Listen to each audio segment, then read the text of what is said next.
Mana po, Nay? Oh, mga anak. God bless. Ano ba? Eh, na po ulam natin. Naku anak, pinagtabi na kita ng ulam sa lamesa. Thank you po, Nay. Nay, nagtabi ka rin po ba para sa akin? Naku anak, kalahati na kasi yun. Huwag mo nagawa ng kapatid mo. Lagi na lang yung ampun yung inuulan. Anak, huwag ka na magtampo. Bumili ka na lang sa labas. Meron doon tinda pala Aling Merling na manok. Oh, ito. Sige po.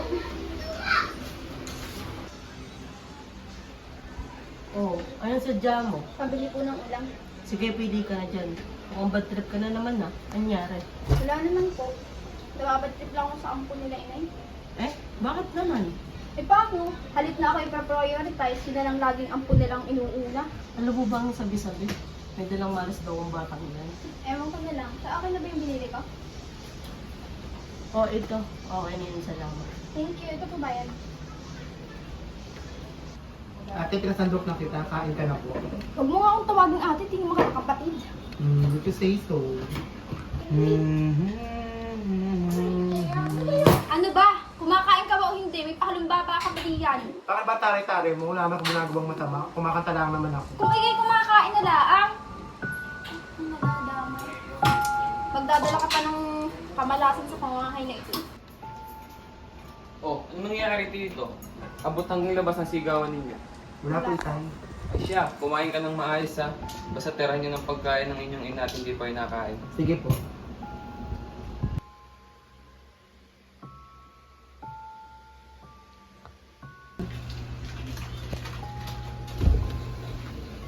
Oh anak, kakain mo lang ba't nakahiga ka na agad?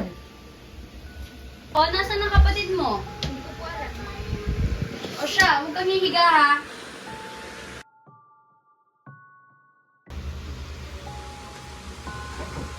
Ano ba? Bulag ka ba? Nananadya ka lang. Wala, sorry po, ate.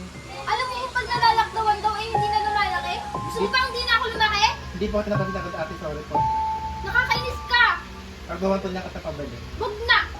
Umayos ka na lang dito. Sige po.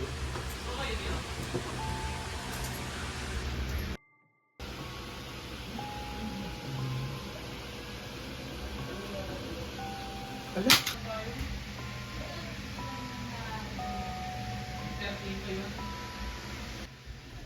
Hala, anong ginawa mo? Bakit nagbasag ka ng salamin sa loob ng bahay? Masama yan! Ate, hindi ko po sinasadya. Dumlas po yung kamay ko. Nakakapisit ka! Lumayas ka na nga dito! Kung na lang kamalasan ng ginawa mo!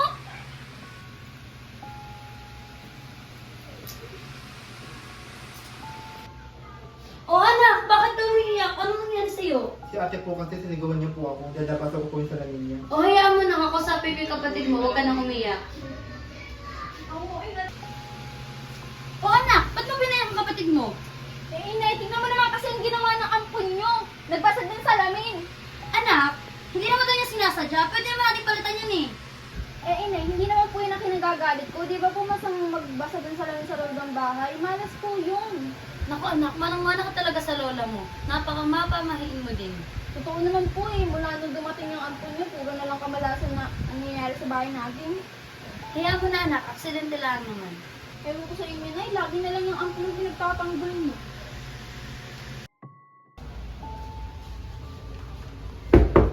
Anak, gising na, may pasok ka pa. Anak, gising ka na rin, may pasok ka pa. Ako, nagising na po ako.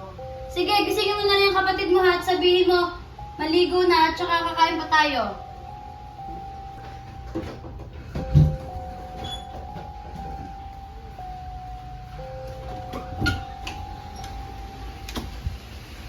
Ate, gising ka na po. Ate, gising ka na po. Bangon ka na po. Ate! Inay, si ate hindi magising. Anong nangyari? Anak, gising na anak! Anak, gising! Gising! nangyari? Yung anak ko hindi magising, tumawag ka ng tricycle, dali natin siya sa ospital!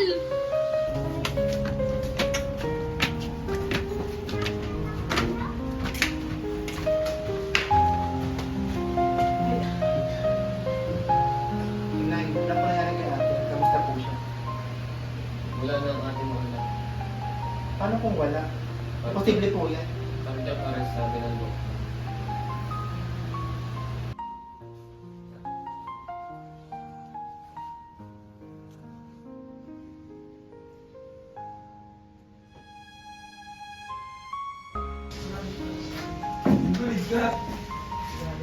Ano ba?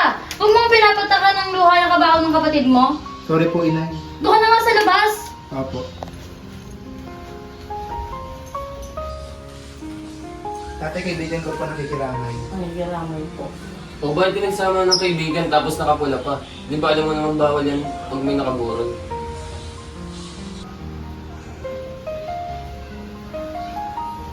Ano ba? Ba't ka naman nagwawalis? Anong masama yan? Gusto ko lang po maglinis at dumi-dumi na po. Oo nga, lahat na lang bawal dito sa burol ginawa mo. Umalis ka na nga dyan.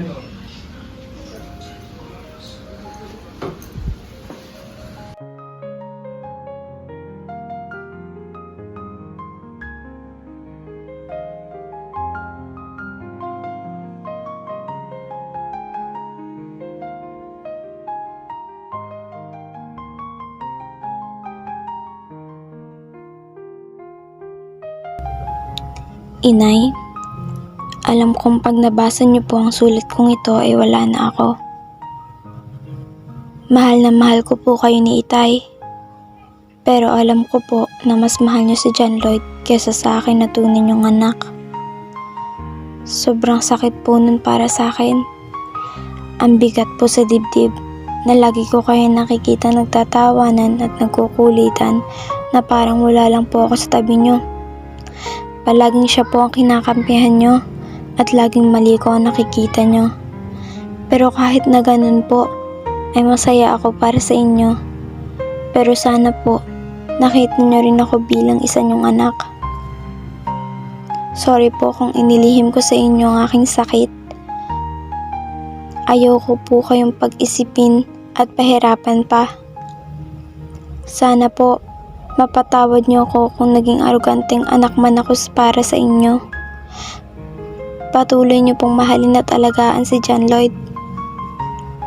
Pero sana po, huwag ninyong kalimutan na may isa siyang kapatid na nagmamahal sa inyo. Salamat po sa lahat ng sakripisyo at pagmamahal niyo para sa akin. Sana'y mapatawad niyo ako.